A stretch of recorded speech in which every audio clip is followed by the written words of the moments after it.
All right, so now the new parliament is going to be inaugurated on the 28th of May, which is this Sunday.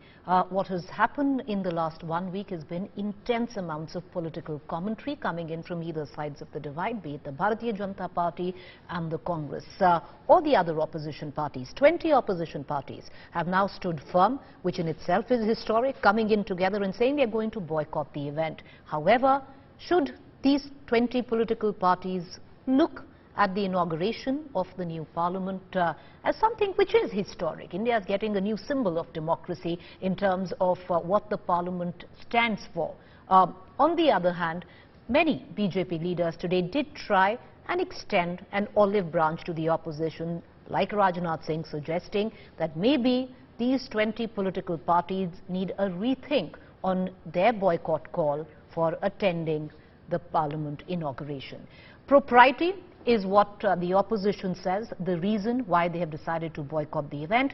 They feel that as per protocol, it should be the president who's the head of the parliament. However, we've spoken to constitutional experts as well, and most of them suggest that you can maybe add a value judgment to it or a moral judgment to it, but the parliament and the parliament building are two separate, and the President might be the head of the parliament, but the executive can decide who inaugurates the parliament building. So the debate, propriety versus politics. Let's cut across to our guest this evening, Salman Soz, National Spokesperson Congress, Tuhin Sinha, Spokesperson Bharatiya Janata Party, Riju Datta, Spokesperson TMC. Mr. Soz, you know, there's been intense amount of politics that's gone down over the last couple of days. You were on my show just about 2 days ago. The question is, leaders now are trying to extend an olive branch, saying it's a historic moment that the opposition collectively should rethink on the boycott call. When it comes down to the constitutionality, legality of it, even most constitutional experts would suggest that the parliament is different from the parliament building. Yes, you can attach a moral question to it, a value judgment on it, but the executive, who in this case is the Prime Minister, is well within his rights to invite himself to inaugurate the building. No, I don't think the Prime Minister is, this is about the Prime Minister. The Prime Minister is not some king. He's not a Shahenshah. He's the Prime Minister of the country. He represents the people of this country. And in some ways, he has to deliver on the propriety of this moment.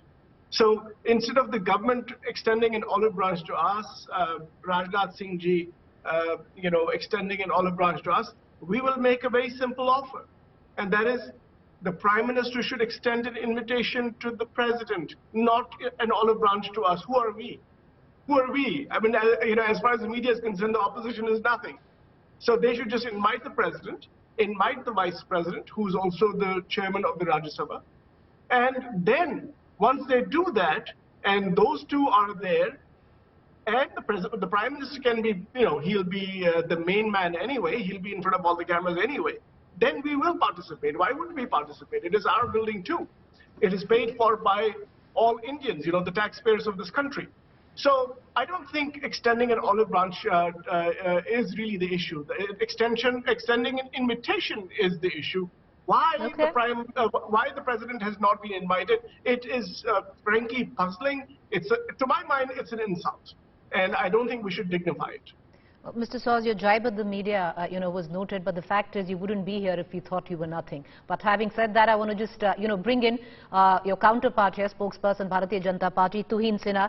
Mr. Sinha, the fact is, yes, in a way, you're correct when you say the opposition needs to rise above and look at it as a historic day where India is concerned. It's what we stand for, which is a democracy, and this is the inauguration of the temple of democracy, proverbially. But having said that, the parliament, the head of the parliament, and there is no two ways about it, is the president. One of the houses of the parliament is presided over by the vice president. Sir, do you not think it odd that an invitation to both of them hasn't gone out, that they will not be there to attend? Well, good evening, Preeti. Good evening, everybody. I think the Congress today needs to ponder on why it is so desperate to always be seen on the wrong side of history. Now, when it comes to invitations, a spokesperson, you would realize, has a limited mandate. Probably, the office of the Speaker of Lok Sabha would be the best place for you to get all your answers. But today, let me reverse the question. While, yes, I mean, the Honorable President should be given the right, place inauguration, which we have always done. Tomorrow, don't be surprised if, if she's present during the inauguration. But sir, if she's present, though, Mrs. Sinha, I want to come in because, I will let you complete. But sir, if the President is present in person, then the protocol, then it's unconstitutional that the Prime Minister inaugurates this building. No, I am giving an imaginary situation. Let me. But in that imaginary situation, then the Prime Minister will inaugurate this building.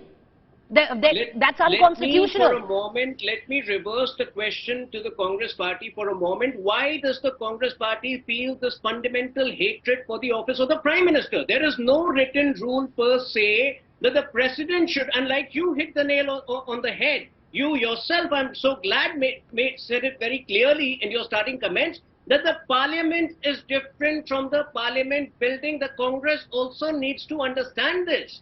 There is no written rule as such that only the Honorable President should do the inauguration. I can understand the Congress party has a fundamental disregard for its own Prime Minister. Between 2004 to 2014, it had a rubber stamp Prime Minister. But this Prime Minister, Honorable Narendra Modi ji, has been instrumental in the speedy completion of this Parliament. And I think he has every right to inaugurate it.